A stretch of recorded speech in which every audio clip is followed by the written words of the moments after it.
I had been delving into the arcane earlier today because I had listened to a Last Pod episode on Nazis and the occult.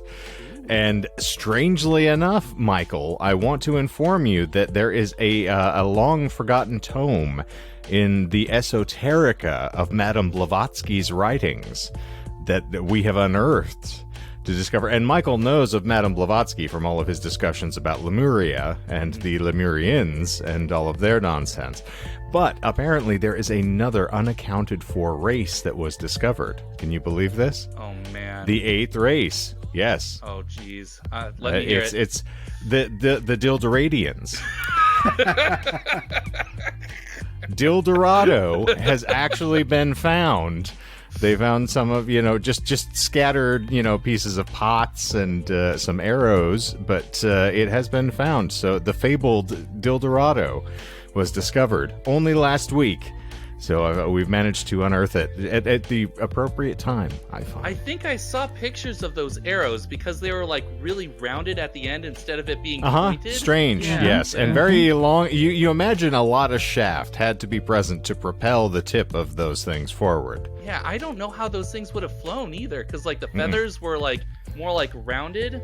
They almost unless like they had, weird. wings, kind of like dragon wings on them, perhaps. Okay. I can see. Okay. Or maybe something motorized behind to propel them forward. Oh, okay. That's true. Because, I mean, like, the Lemurians and other, races were really civilized, or really, they weren't just, like, ancient hunter-gatherers or anything like that. So, yeah, it could be motorized.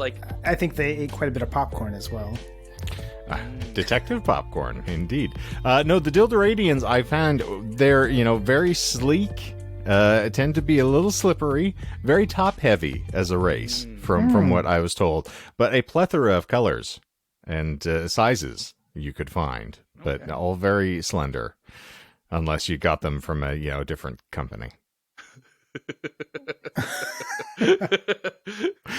And before that joke actually has a chance to hit the spot, we're going to get ourselves out of here because, of course, this ain't a scene. It's a goddamn execution. How about, no, this ain't a scene. It's an amputation. Even better. Ooh. The arms race lost. But by the eternal, behold, it's the Disinformed podcast. I'm Shane. And I'm Michael. And I'm Michael. You're getting not better. We are ready to believe you, but we are excited to delve back in here because we had just gotten everybody stimulated, titillated, and ready for insertion with last week's discussion of the Cherry Poppin Daddies and all of their glorious musical exploits, if you will. And so I think we're very prepared for part 2. But for any of you listeners out there who have no idea who we are or what we are doing, we like to delve into random esoterica here on this show, and then in the course of explaining it to one another and you, the listeners, we lie about it just a little bit. That is the shtick of the show. It's occasionally funny, often perplexing, and occasionally nauseating, just depending upon the circumstances. But we do not leave disinformed, nor will you. We have a denouement at the end of the episode. We let you know what we lied about and why, so that you can keep score in your pleasant little book at home. But so as I said, we were talking about the Cherry Poppin Daddies last week. If you have not listened to that episode, may be wise to do so before you get into this one, because, who knows what's going to unfold before us. It is a rollicking good time, I assure you. Here's hoping. Yes. So, as you said, last week we covered the, as I phrased it then, the Cherry Poppin babies. Nope. Yes. Pass. So their formation. I mean, anything that can be exchanged with placenta as a metaphor, I think I want to just leave alone. Whatever. I went there again. So. Yeah, so we discussed their early years and their formation, and then leading up with their first 3 albums. And in part 2, we will discuss their mainstream success and rapid decline. Oh, shots fired. Yeah, but don't worry. Like the phoenix, they will rise gloriously from the ashes, and that will be part 3. So they discover Blue Chew, and the Dildorado rides again. That's right, off into the sunset. Yippee-ki-yay. And the cherries popped all over again. That's right. Cherries popping all the popcorn just like a shot out of the Dildorado. Ooh, so is it... Have they found individuals who believe you can be a born-again virgin? Is that the concept here? Well, I mean, can't you be a born-again virgin? I mean, depends on how much you drank. Well, I mean, technically, if the body, like, sheds all of its cells and whatnot, like, if you're a new person every 7 years, then if you go without... I don't know what reptilian elite you're involved with, but... well, isn't that the case? Yeah. Isn't it, like, every 7 years, no part of you remains that was physically a part of you from 7 years You're earlier? the doctor. I just play one on television. Yeah, I do recall hearing something about that. I don't know if it's just pop science or what, but yeah, because like your cells are dying and regrowing and dividing and all that other stuff. So yeah, so I think legit. I think if you go without for a little 7-year itch, if you will, I think maybe you could say, you know, you're born again virgin, ready to have your cherry popped all over. You're so tight. Thank you. It's been 7 years. Oh, I see. That's why I had to take the cheesecloth off of you before we got down to the leaven here. Yeah. So 7 years ago, I filed for bankruptcy, and now I'm ready to be filled. Gotta hack off all the wax that had been covering your slot before I could get the insertion prepped, but... All right. So... Thank you. This evening, we have 5 lies. I'm noticing a theme. Well, yes, but I mean, you know, one of them last time was a number lie, just as a little homage to the past. So in reality, there were 4 real lies. And that lie was found out within the first 20 seconds of the episode, so it didn't really count. So tonight, though, 5 lies. So...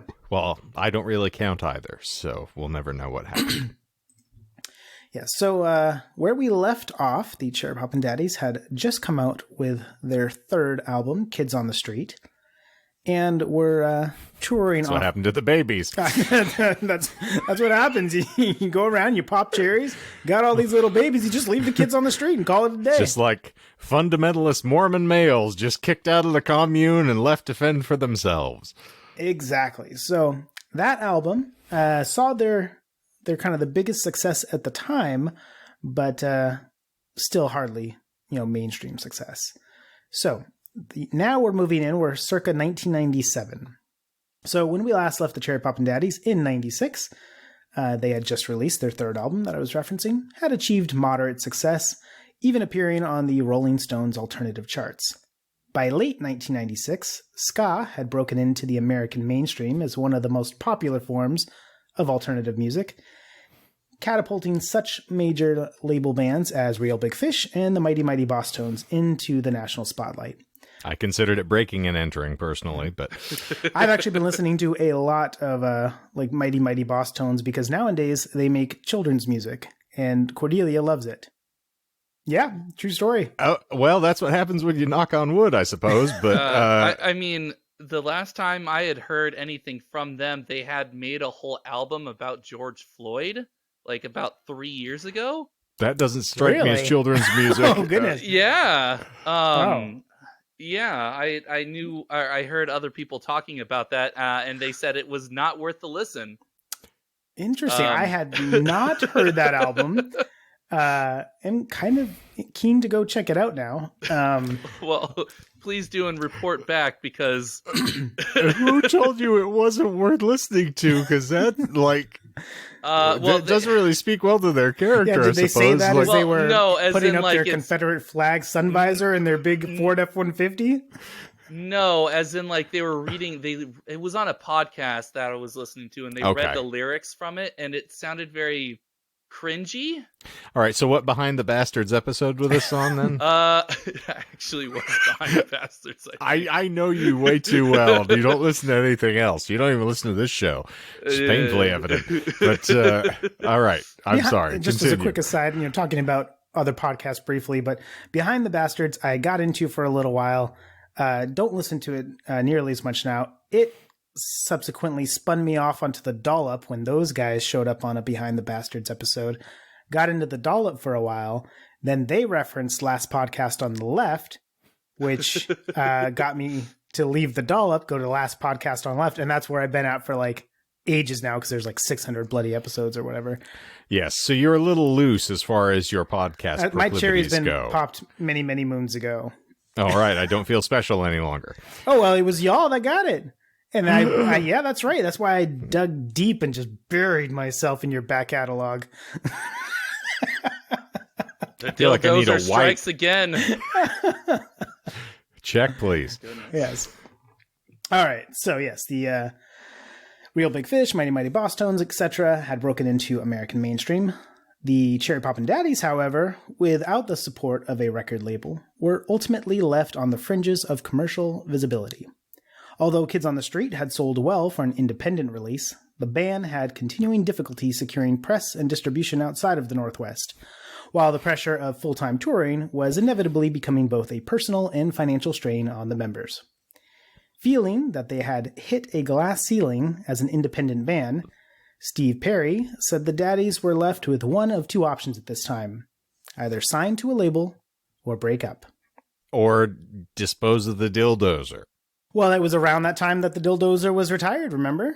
Circa yes, 96, because yeah. I was like, yeah, if you don't often get a lot of fame and notoriety for the right reasons if you're just being incendiary like that, but Although it might distract from their other, more poignant messaging, as we've talked about, besides just talking about tits. Though I do think in 2023, they probably would have had a lot more success or luck with that sort of like, witty staged theatrics and riding around on the Dildozer and stuff. I feel like counterculture, yeah, it's a little more acceptable. Yeah, I think it would have probably swung a little more here. Yeah, it's a little different than the Bush, or actually technically the Clinton administration. So. Mm-hmm. All right, so despite primarily playing ska tours during this turbulent period of their career, the Daddies suddenly began attracting a sizable and enthusiastic audience for their swing music, owing heavily to the coincident public interest in the formerly underground swing revival movement, due in part to the success of the 1996 film Swingers. So, although the Daddies had occasionally played shows with notable swing revival bands like Royal Crown Revue, they were not largely associated with the scene or the subculture. Remember, I talked about last episode that even though they were playing swing songs, Steve Perry would, perform in a diaper or like just wearing jeans with a chain around it and be shirtless. And it was very much like a punk rock show. And since he was a punk rock aficionado, that's kind of what you style yourself after. Exactly. So it wasn't, like, Royal Crown Revue or some of these other bands that were showing up in zoot suits and very much like styling themselves after the 40s and really trying to put themselves into that little niche market. I can't think of like bands outside of like the only one that springs to mind, and I'm going to be harangued, I'm sure, by other music lovers, but like the Stray Cats are like the one band I could think of that had any real notoriety functioning out in the mainstream music scene past like the 50s to 60s. But yeah, I would say that's probably about right. In terms of that, until this like revival kind of blew up. Right. Yeah.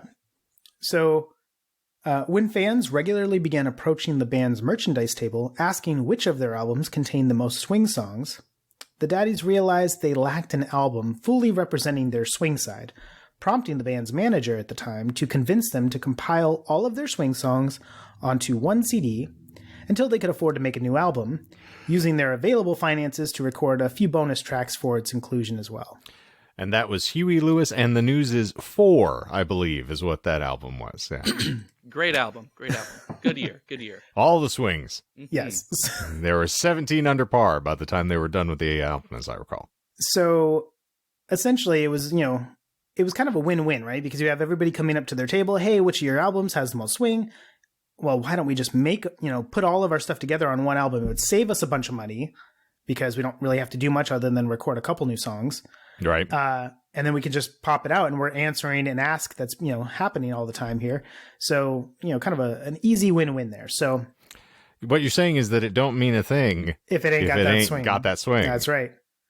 So singer-songwriter Steve Perry explained how the concept of a compilation came to be in an interview for the Daily of the University of Washington, saying, "We didn't want to be a quote-unquote swing band. What happened was that our manager said, everybody comes up and they ask me which CD has the most swing on it. That's what we mostly played live. And I don't know what the fuck to tell them because 2 of the CDs have the same amount and the other has less. So it's between these and I don't know what to do. I swear to God, if you put all of those swing songs on one record, people would just shit. They would really want that because how many people have all 3 Cherry Poppin Daddies records?" And Steve Perry said, "Well, none." And the manager said, "Well, yeah, there you go." And I went, "I don't think that a band from Eugene with 3 records could put a greatest hits record out." And then the manager said, "Well, then record some new songs." And we talked about it for a while and we decided to do it. And it was cheap. So we did it. See, this just strikes me as like a really narrow-minded and poor manager. If he says, listen, I'm incapable of just bullshitting the listening audience and just throwing it out, this one has, they all have a lot of swing songs on them. Yeah, I great. specifically prided myself in, there was an evening in Tower Records where I became mythic, if I may self-aggrandize for a moment, because I had 2 middle-aged women that came in and asked up at the front counter which would be the best Dave Matthews Band album to buy. And the general manager at the store turned and is like, "Hey, Shane, you want to go over and talk to this lady?" So I took these 2 women out into the thing and started with the pitch of like, well, it depends. Like, are you going to have an evening at home where you just, ripping a joint and laying back on the couch and relaxing? Do you want to get up and move around? Like, do you want to dance? You want to have a good time? Do you want something you can throw on and have like some lo-fi vibes in the back of a coffee shop? Like, what are you angling for? What's the mood you're looking to establish? Because there's a different Dave for everybody. And every album has a little something different for you. And that person left with 13 CDs by the time I got through with the evening, including live material, other things. And I was given a pretty significant little goose of commission for the evening. And from that point forward, I was told I was the bullshitter of the group, which I just liked Dave Matthews. It was easier for me to sell that than it was to be like, oh, yes, let's talk about Frank Zappa. If you want to get beyond Baby Take Your Teeth Out, I don't know what else I can do. But yeah, this manager just needed to get a little more inventive to me, is what it sounds like. You're telling me that you didn't turn to these people and say, if you get these 3 albums, people will just shit. No, that was not the first thing out of my mouth. Yes, it's not really what you wanted a live show either. It's what happens when you pull the Dildorado out, from my understanding. You'll just shit. You don't even need 3 albums. You'll just shit. She frosted me like a fucking cake. Is the saying they'll just shit bullshit, by the way? It is not. Okay, all right. Just figured it was too on the nose for me to not say something. No, it is not a lie. All right, so the result of this compilation record is Zoot Suit Riot, the swingin' hits of the Cherry Poppin Daddies. And it became an unexpectedly popular item as the band went on tour, reportedly selling as many as 4,000 copies a week throughout their Northwest distributors. So was that tune on a previous released album, or was that one of the ones they recorded? It was one of the ones they recorded. Really? Yeah, and actually, if you listen to the song, I don't think I actually mentioned this, maybe I did, so if I repeat it in a little bit, I'll try to skip it. But if you listen to that song, at the very end of the record, just before it cuts out, you hear Steve say, "I think I'm about ready to sing it."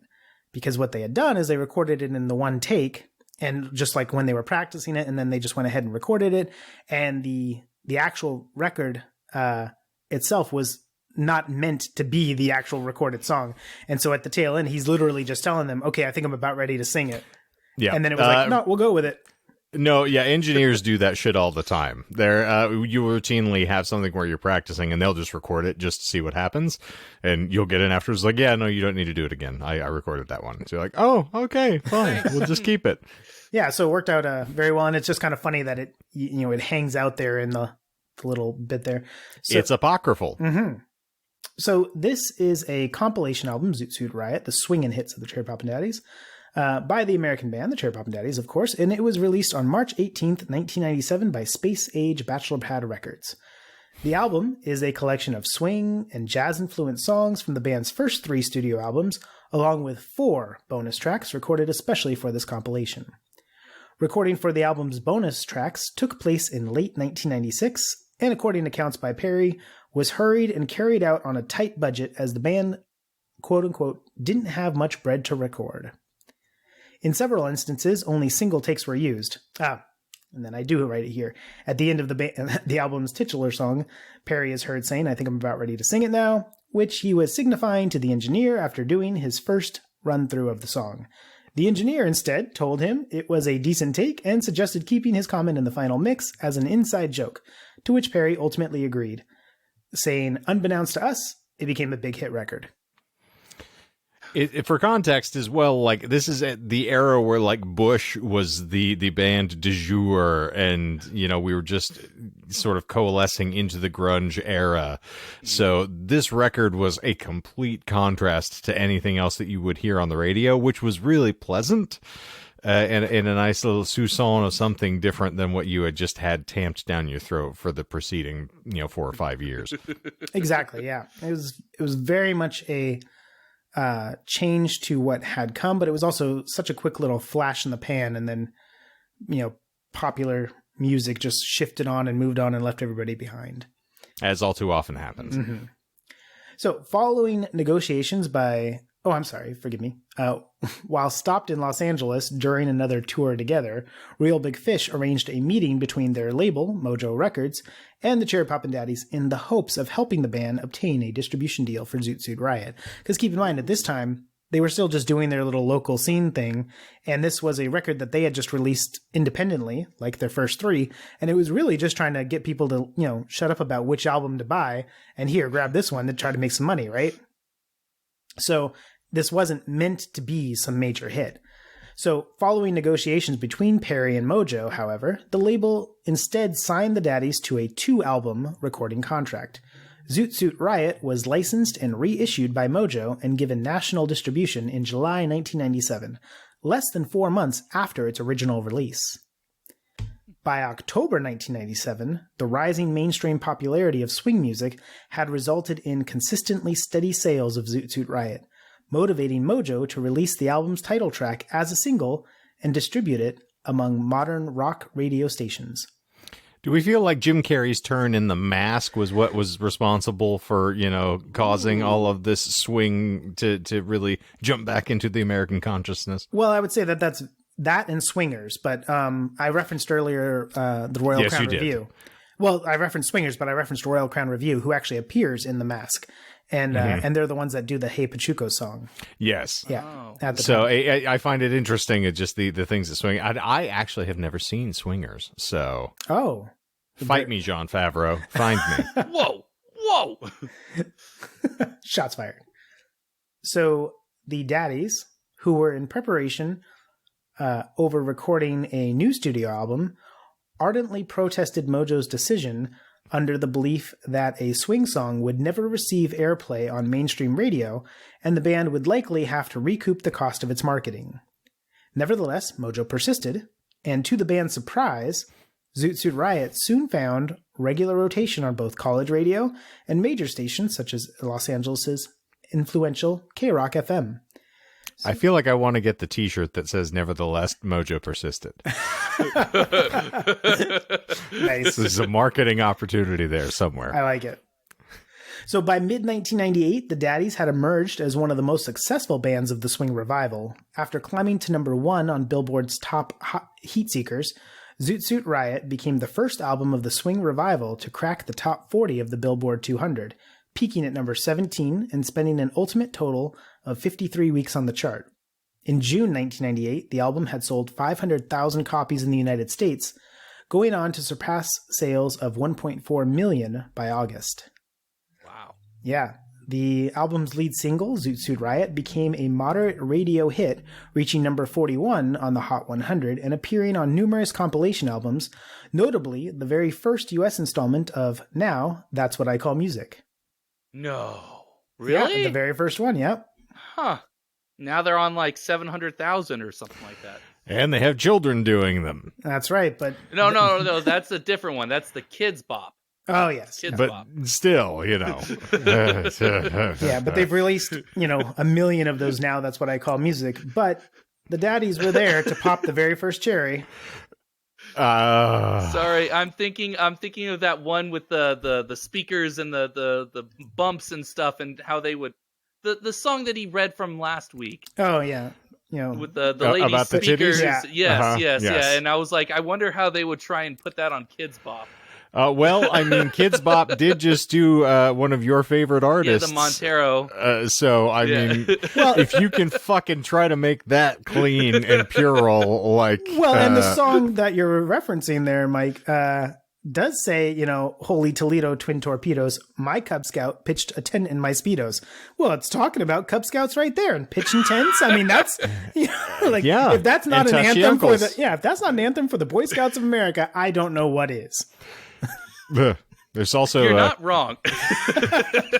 Gonna hold off on the joke because it's been far too overdone. That's terrible, but yes, there's several albums from the King of Pop maybe that might also be homage to the Boy Scouts in an entirely different perspective. I said I wasn't gonna make the joke, and then I did it. And then okay, you're like, fine. let me explain the joke I wasn't gonna make. It's funny that you referenced the King of Pop because the Cherry Poppin Daddies don't usually reference within song lyrics. Any of they are the kings of pop. Well, yes, Poppin. But they don't usually reference anybody. But they actually do reference Michael Jackson in one song because they have a song called "You Gotta Move," and it's essentially a tale of when he was young, Steve Perry, the protagonist of the song, I suppose, would get his ass kicked, and so it's really about using your feet. You got to move, screw the assholes, just run, right? And in there he references Michael Jackson because he says like Michael Jackson said, you got to beat it. And then or I'm bad. You know it. Shawana. Ooh. I wanted to ask about you said the Billboard fire starters or something like that. Heat seekers.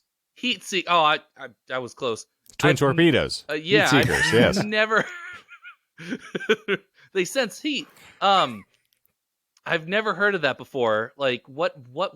I know the top 50 and all that other stuff, but what was that? So it's stuff that is essentially kind of laid siege to the radio.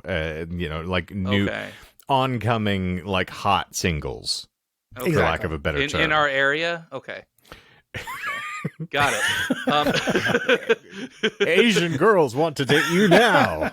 In my Just click area, here. Of all the places, oh man, how lucky am I? I've never seen an Asian girl in Moscow. Strange. Moscow, Idaho, mind you. Ooh. I don't know why it's southern. Moscow, Idaho. Idaho, you know. So then, was it true that they were first in that that Billboard type? Okay. Cool. Mm-hmm. It just I've never heard of fire seekers. The or heat whatever. seekers. I'm just gonna call it wrong every time. Yeah, I don't know if The it's fire starters. The torpedo homers, homing torpedoes. Whatever. Oh, Damn the torpedoes. Yeah, damn the torpedoes. Oh, damn the weather. Let's do. Rip. Oh, Fuck. is that? Sorry. As in, the let views it rip. of As in, Michael have not reflected the views of myself or the Disinformed podcast. I mean the torpedoes. You gotta let the torpedoes rip. Yeah. Anyway, let's move Try on. to get me shot. Oh, all right. Moving on from that. So, with regards to Zoot Suit Riot, the original music video for the song was low budget and featured a cameo by Barry Ward, aka Ballsack, the Jaws of Death from Gwar. However, when the song began to gain popularity, a second video was commissioned. You know Gwar, right? Ballsack. I do know Yeah, Gwar. so- I don't imagine that anybody's making a cameo in the video here. Oh, so you're calling bullshit on... I am most certainly calling bullshit on that. Well then, my friend, you are incorrect. Barry Ward, a.k.a. Ballsack, the Jaws of Death from Gwar, appears in the original music video. How do those fuckers run in the same circle? Because I don't imagine they spend a lot of time in similar speakeasies. Well, I mean, like, you know, formation of, like, you know, punk rock, rock and roll. Keep in mind, their very first album was also a reference to Motorhead's song, right? Ferocious Yeah, Season. that's great. But I mean, like, you know, I've done shows opening for punk bands. I don't fucking hang out with Andrew WK on the weekends. Like, it's slightly disparate.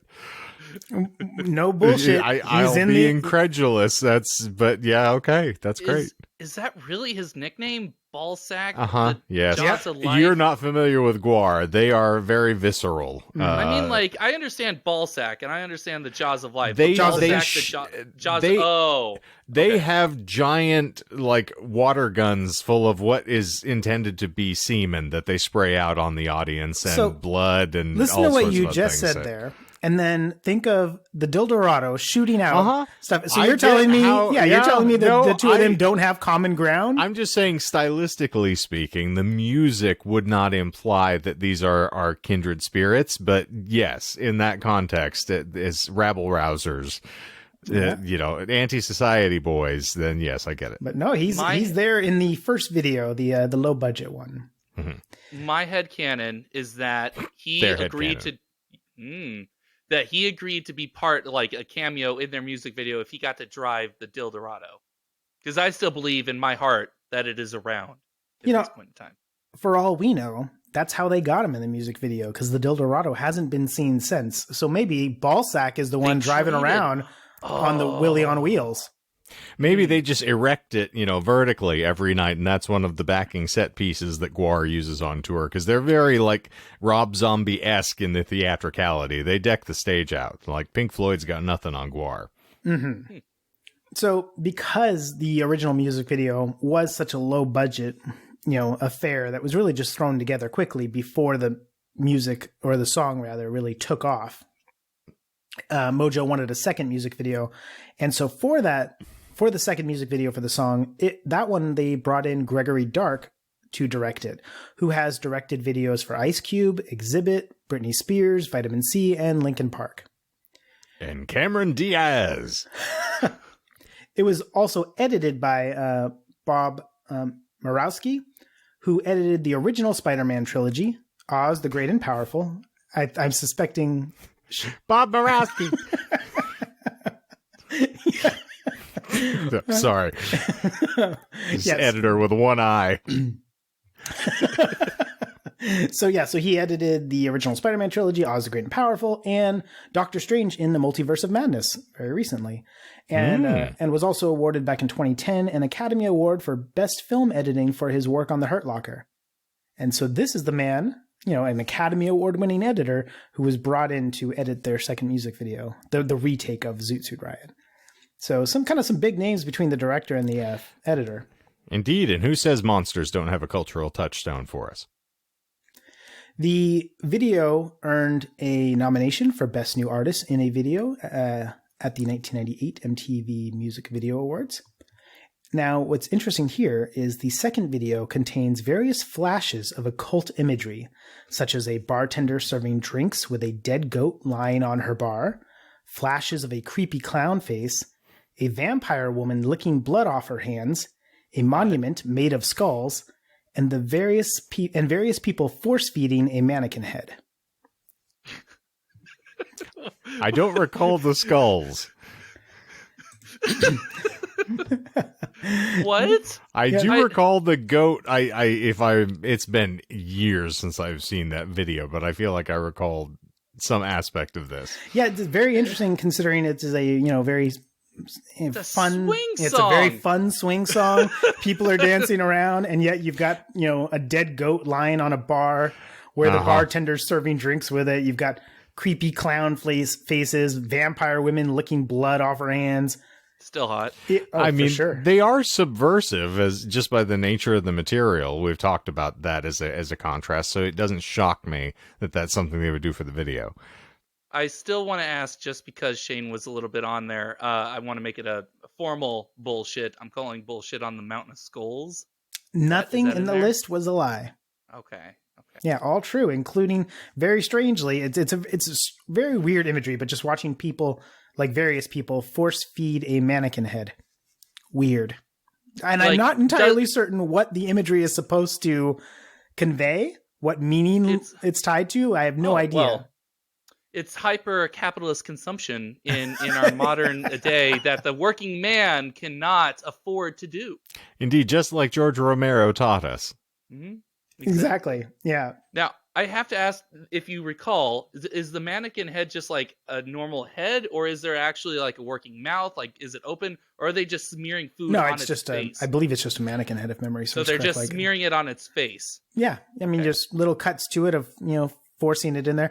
It's just such a strange video with all that various occult imagery. I mean, especially, like I said, the dead goat. Like, I would love to have been a fly on the wall just hearing how that was first proposed. Like, okay, so you've got this great swing song. Fantastic. All right, we're going to have people dancing.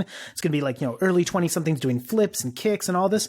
And does anybody know where to get a dead goat? We got to leave with give them something to talk about. Which still works even to this day, because we're still talking about that dead goat.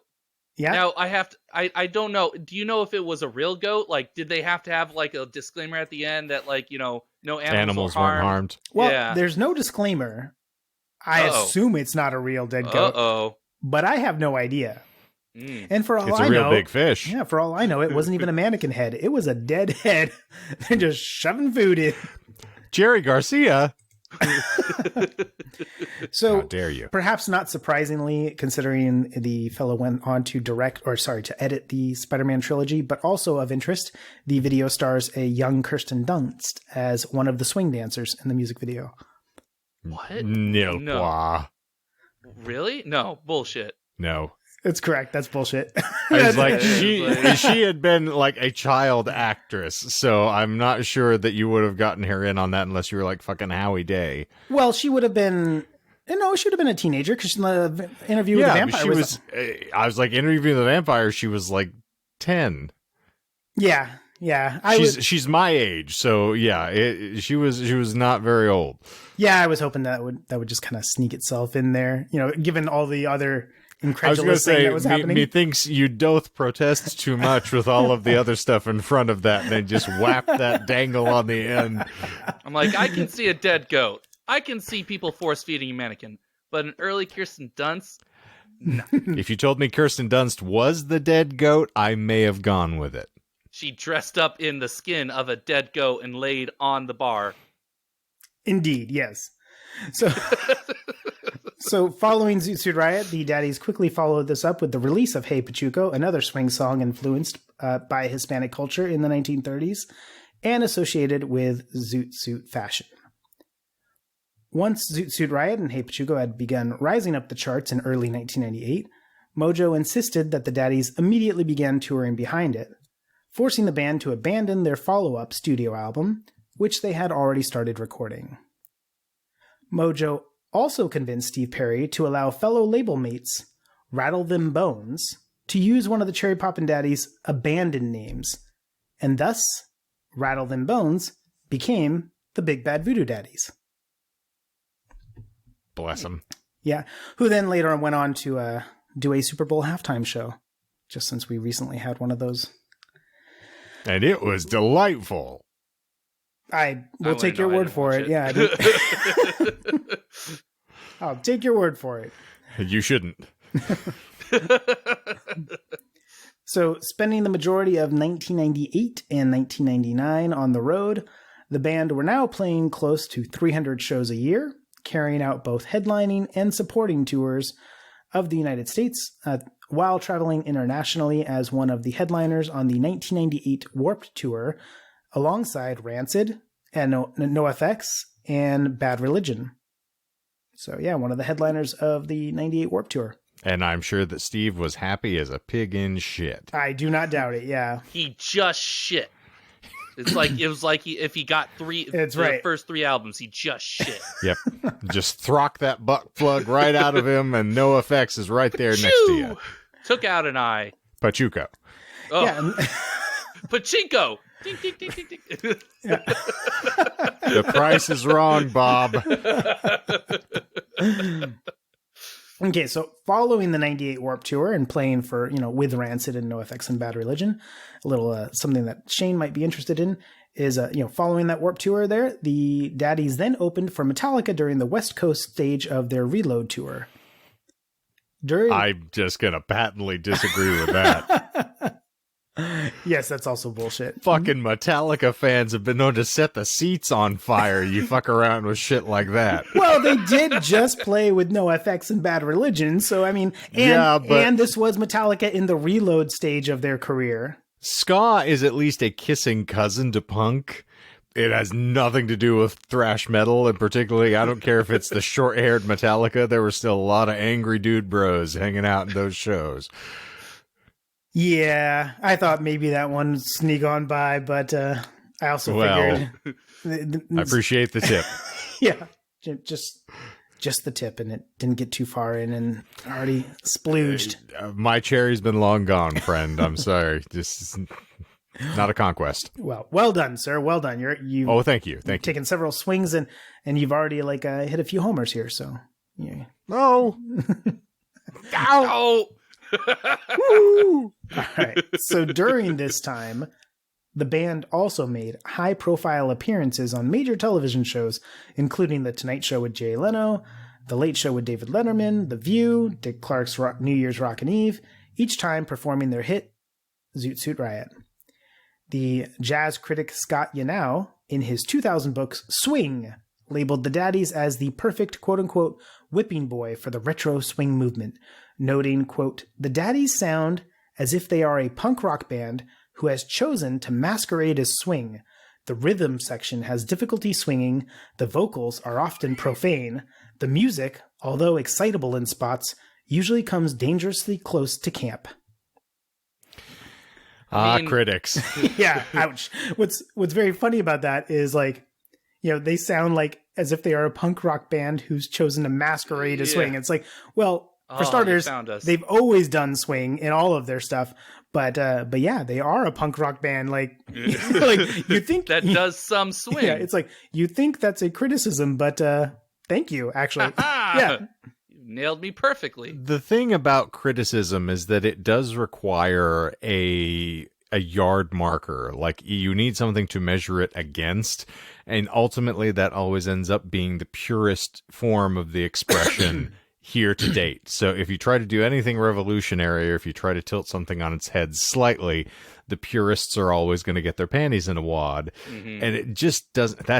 probably shouldn't use that phrase anymore now that I think about it. So I'm listening to that. It's like, that's very reductive of me. It always sets their thatch on fire, but you hear this often with people. It's like, oh, well, it's not to the manner born. It doesn't sound exactly as it should for the genre. It's like, yeah, after some point, that field has been tilled. You got to do something different. So yes, if we're going to harken back to it, at least we're bringing a different complexion to that style of music, and not just, okay, well, here, we're going to do another, gospel hymn. And it's a traditional folk song, and let's just play it for the 1800th time in the exact same way it's been performed every single time. Like, who gives a fuck? You're doing something different. Yeah, and although this book is from 2000, in which the swing movement was already, kind of on its way out, at the if I was to read that, review at the time, I can't think of anything that would make me want to check out the band more. Like, wait, a punk rock band masquerading as swing? Like, okay, that's interesting. You've kind of, piqued my interest here, because instead of just a very retro 1930s band, that's what they do and stuff. It's like, as soon as you throw out that descriptor, I'm like, all right, I got to at least check them out. Mm-hmm.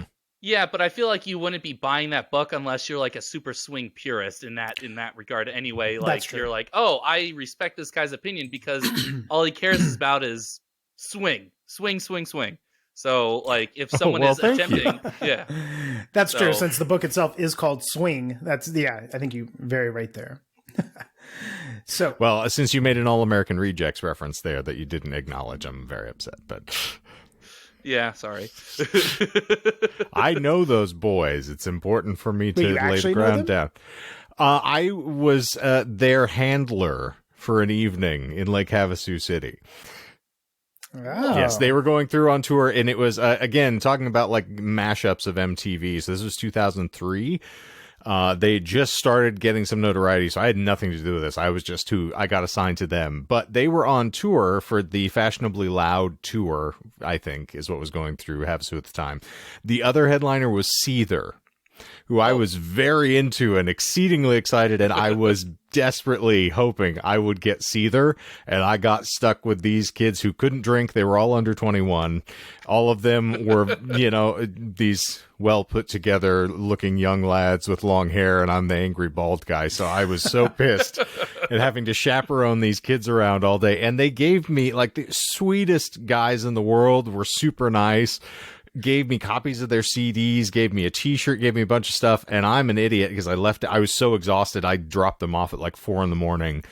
And when I finished, I left everything in the van. I just left and completely spaced it. So I had all of these really wonderful little keepsakes. Oh. And Melissa loves the All-American Rejects, so it's really sad. But yeah, I got through that. And then a week and a half later, I was in a room with a couple of the other security guards with some other individuals.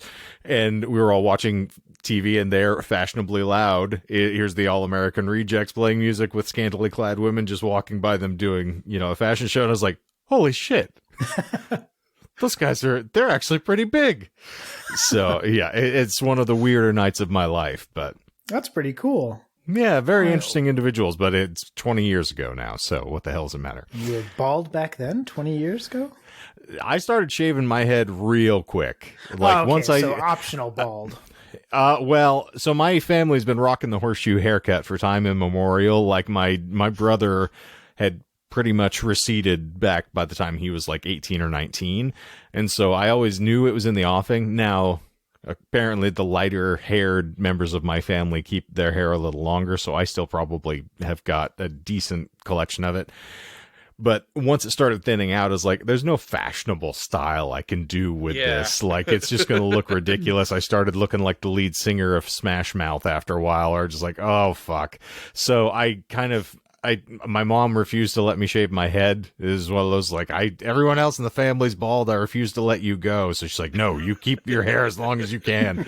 So finally I was like, okay, well, can you just let me start over and like just cut it really short so I can at least just kind of get through with dealing with a bunch of hair on my head? And she's like, yeah, sure, I can do that. So she buzzed it pretty short. And she's like, I thought, sure, this'll work. And she left the house immediately after she went out the door. I shaved my head. I was like, fuck it, I'm not doing this nonsense. And from that point forward, I have essentially had it, gone. But she was very, very incensed at seeing that I had removed what lovely locks I still had. So technically, yes, I brought it on myself, but it was inevitable. Yeah, the look suits you. You look good. Oh, thank you. I have a lovely shaped head. All right, so circling back to another lovely shaped head, the Dildorado? That's right. Those who ride the Dildorado. Arr. So, although the Daddies were experiencing commercial success under the guise of swing revivalist, having been declared the leaders of the movement by Rolling Stone, the band openly contested being labeled as a retro act at the exclusion of their dominant ska and punk influences and modernist lyricism. While still saw this coming. Yeah. While still vocal supporters of both the swing revival and its bands, the Daddies adamantly tried to disassociate themselves from the swing scene, and in particular its nostalgia-based mentality. Perry explained to Spin in July 1998, quote, "It's not our mission to be a swing band. I'm not a guy from the 40s. That's why we play ska and use heavy guitars." He also noted elsewhere, quote, "I can't fully take us out of the retro classification, but we harp on the fact that we are contemporary music." Steve Perry, commenting on the retro aesthetics of the swing revival in 2016, said, quote, "I figured the swing scene would be a hybrid of the Clash and the Cotton Club. But then when other bands did swing music, they did a kind of 50s version. They kept it very clean and vanilla. Most of it has to do with nice people having manners and dressing up. That's not what we wanted. We wanted to be the Rolling Stones of swings, not the Beatles of swing." I wanted to dress in a diaper, damn it. I'm not going to dress nice. The accidental additional plural there is killing me because it makes me think he has a Russian accent. We wanted to be the Rolling Stones of swings, not the Beatles of the swings. We make the swings the grungy, gritty stuff, you know? He says while wearing a diaper. Exactly. Yes. And pouring chocolate syrup in himself. I was going to say, yeah, incontinence is a terrible beast to try to tame. So during the height of the Daddies' popularity, Perry found the band's mainstream notoriety was causing an alienating effect on his personal life, claiming it to have negatively changed his relationship with friends and even subjected him to occasional heckling from strangers who recognized him in public. He would later recall, quote, "It's a total cliche, but fame doesn't make you happy. There's a lot missing. Success has given people the right to yell at me on the street, but I don't really feel like it's giving me any dignity." Already feeling burnt out from the Daddies' constant touring, Perry's frustrations were only exacerbated by the media's persistent dismissal of the Daddies as a retro novelty act, though he later claimed to have felt pressured to maintain the image due to audience and media expectations. I feel like the discussion in the last episode when we were talking, it was the Motor City Muscle Car. Is that the album? Rapid City. Yeah. Rapid City. Okay. Where they're talking about wanting to be, shifting genres song by song, trying to have different shades in complexion, not be pigeonholed. This is like the ultimate dismissal for them of just like this, you're a one note kind of hack. So I could immediately tell like, yeah, he's going to start getting his hackles up very quickly at being dismissed. Oh, yeah, exactly. Especially since, like you were referencing with that album, that was all before they like had any sort of success, right? So Exactly. They were already like very adamant at that, just as an artist who's, not even like who's maybe popular as a local artist, but that's it. So especially like, yeah, once you kind of hit big, it's that, double-edged sort of like, well, it's nice to have this popularity, but also like this goes against everything that I stand for. In the words of Maynard James Keenan, I sold my soul to make a record and then you bought one. Yes. Yeah. I like that quote. I haven't heard that one before. Oh, it's a fantastic song. I'm trying to remember what the fuck the title is, but come back to me on that one. But okay. Yeah, it's really fantastic. I think it's Jerk Off. Yes, it's a guy who comes up and tells them that they sold out. And yeah, the exact quote, I'm probably going to botch the lyrics slightly, but it's one of those like, don't presume to tell me that, we sold out. I sold out long before you ever even heard my name. I sold my soul to make a record, dipshit, and then you bought one. So I'm going to check that out. It's very the lines that follow that are, I've got some advice for you, little buddy. Before you point your finger, you should know that I'm the man. And if I'm the man, then he's the man, and you're the man as well, so you can point that fucking finger up your ass. Yeah. Badass. As you can tell, it's made an impact because it's still in my brain after, 20 years of hearing it. But it's a very impactful song of saying, for the fair weather fans who are like, yeah, you guys are sold out and you're big time now. It's like, oh, friend, you never would have met me otherwise. So going back here, so when the band began to face criticism and accusations of selling out, just as we're talking about, from their Northwest fan base, the Daddies fought to further push themselves away from their mainstream typecasting. In a 1999 interview responding to their place in the swing scene, Perry retorted, "We'll unapologetically play ska right in front of the people who want to hear swing." Ooh. Yeah. Big words. Zoot Suit Riot. Damn fighting words. Yeah. We'll play ska wherever we That's well right. please. In front of swing, in front of punk rock fans, wherever. We'll do it. You can put that hacky sack up your ass. That's right. You grandma and grandpas came here for a swing dancing lesson. Prepare for a song about boobs. Rips off his pants wearing a full diaper.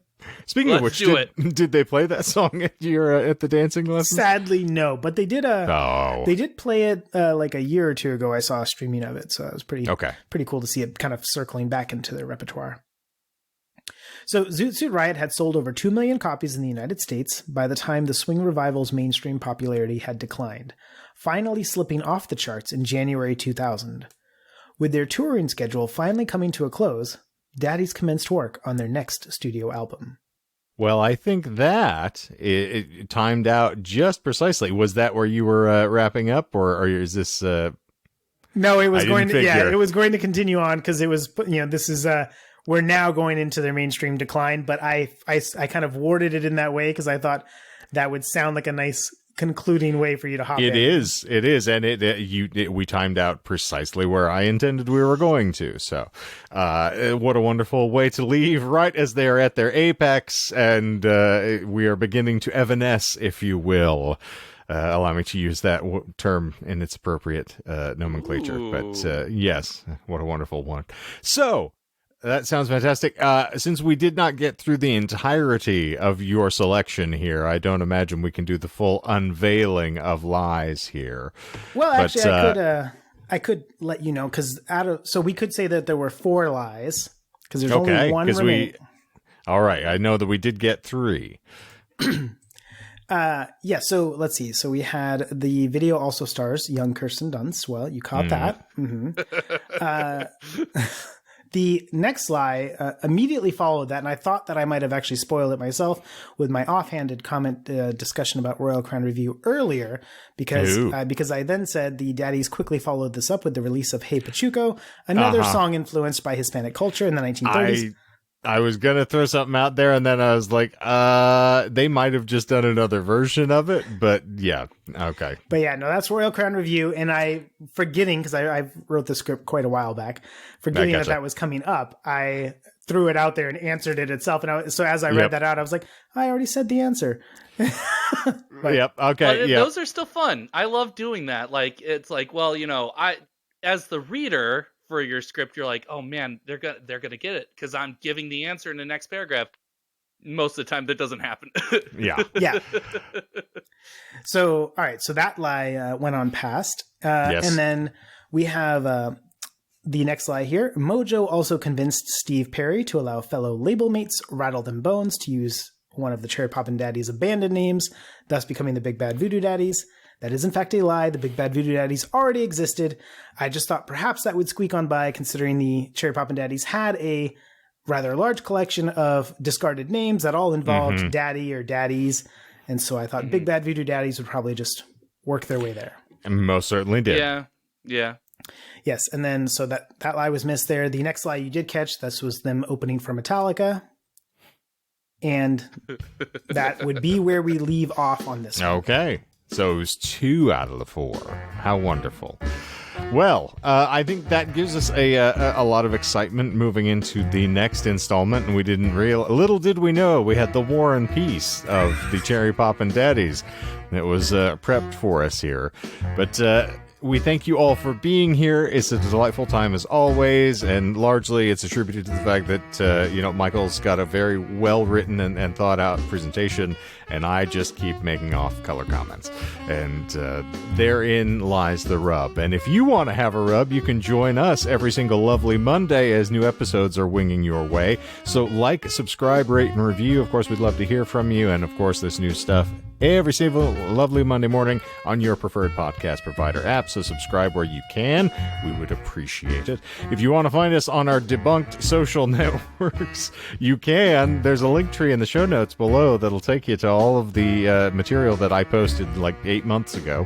And it's a lot of fun. I'm sure that you can, it'll get you inspired for the back catalog. You can go discover the joys of the lost continent of Lemuria, as we alluded to earlier in the evening. That was a very interesting episode and a lot of fun, and you should go check it out again. It's worth a re-listen, if I can give Michael a little credit.